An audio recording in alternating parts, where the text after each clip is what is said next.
Welcome to Both Sides of the Fence. In this episode, I'm going to go over the basics of my horse development program. When I get a new horse in the barn, I'm constantly on watch. I'm constantly taking in their personality and how they handle every situation. Those first 3 or 4 days are going to tell me a lot about my horse and what I need to work on. Now, there's a method to this madness, and it's simply this. I have guidelines. I have 3 areas that I spend some time on to get my starting point with my horses.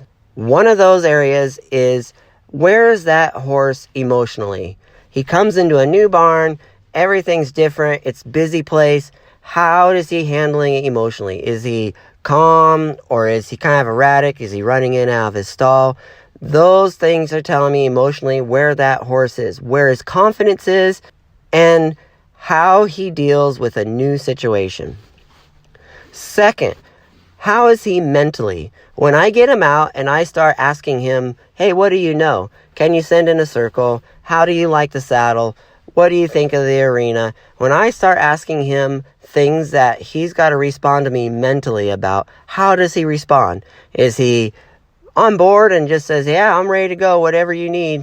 Or does he hesitate? Does he, react instead of think? That's how I get understanding where my horse is mentally. And while dealing with the emotional and the mental side of my horse, I'm watching how they move. I'm watching how they use their body. I want to see good body mechanics. And if a horse has tension, if he is bracing, he's not going to have the body mechanics that I want. So I'm taking notes from the day that horse gets there, from the minute that horse gets there, I'm taking notes.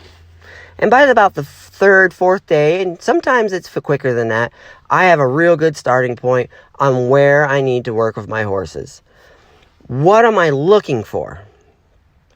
I'm looking for a horse that he doesn't have to know everything. He doesn't have to just have all the right answers. I'm fine with a horse having the wrong answers or not even knowing how to look for answers. But once I've done my evaluation, I start training. And that is, what do we got to do? How is this horse mentally dealing with the things that I'm asking? Is he receptive to them? Or does he blow me off? Does he just react? Or is he really trying to learn and trying to figure out what I'm asking of him? I'm looking for that mentally. If I don't have him in a state of learning mentally, it's going to be really hard to train him. He's not going to retain anything. The other side is emotional. Is he comfortable with what I'm asking of him?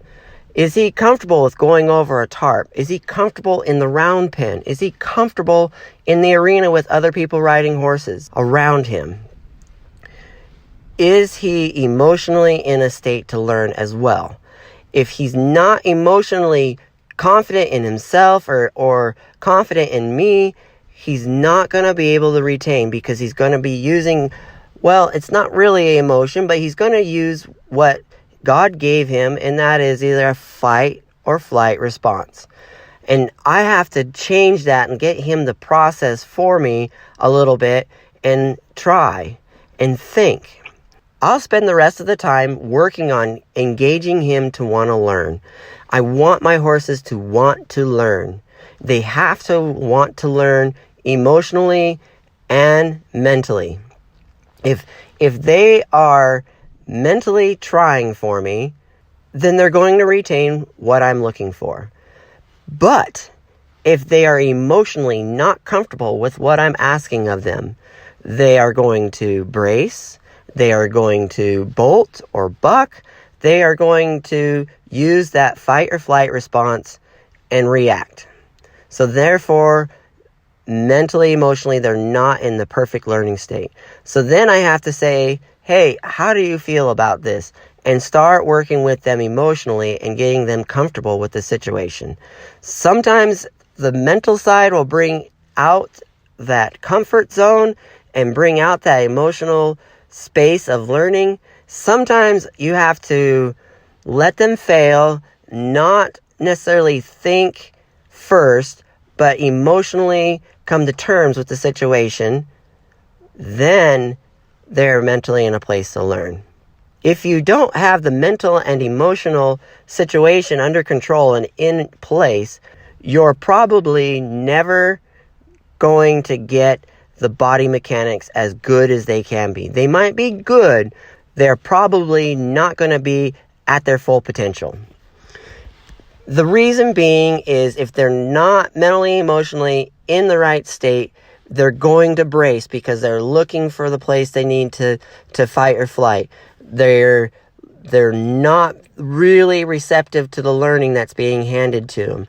So they're going to brace. They're going to brace in the pull. They're going to brace in the shoulders, in the back. They're not going to engage from their hind end and work forward. So the body mechanics, the physical side, is going to suffer.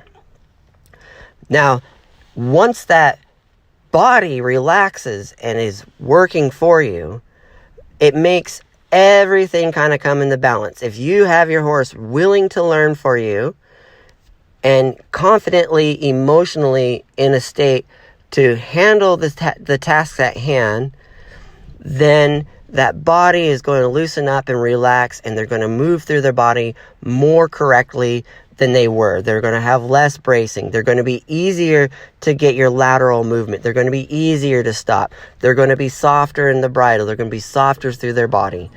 These are the three main goals that I work towards when I'm getting started with a horse and I'm developing it while it's with me. There's a bunch of different ways of getting from point A to point B because of the personalities in the horses.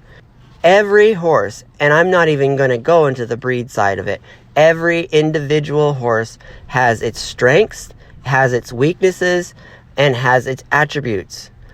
My job is to find the weaknesses and make them stronger, encourage the attributes, and balance the strengths. That is developing a horse. That is trying to develop a well-rounded, safe horse that can go in any direction. Now, honestly, there's going to be horses that might not be suited for jumping. That's fine. That's a weakness that, maybe they're not really meant to be a jumping horse. There are horses out there not meant to jump. My quarter horse, she's not meant to jump.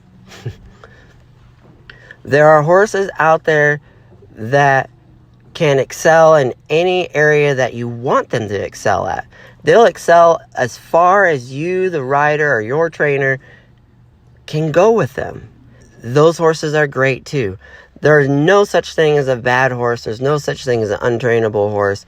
There are different levels of difficulty, and there are different levels of attributes for those horses to have a purpose in life. I'm not meant to be a rocket scientist. I know that. I understand that. I don't have a problem with that. It's okay. We have to accept what horse we have and what we have to work with. If we try to create a horse that is truly what he's not, we're never going to have that mental, emotional, and physical balance that we're looking for. I'm not trying to be Debbie Downer. I just want people to be realistic. My Pasofino is probably not going to be a jumping horse either. She's probably not going to make it in the reining industry. And I'm not trying to be Debbie Downer on it. It is what it is. We have to first accept what we have in order to grow it into what it can truly become. I hope that this helps you understand my horse development program. Get out there, enjoy your horse, enjoy your life, and thank you for everything, guys. If you like what you hear, feel free to like, subscribe, share, comment. I'm here for you. Thank you. Have a good day.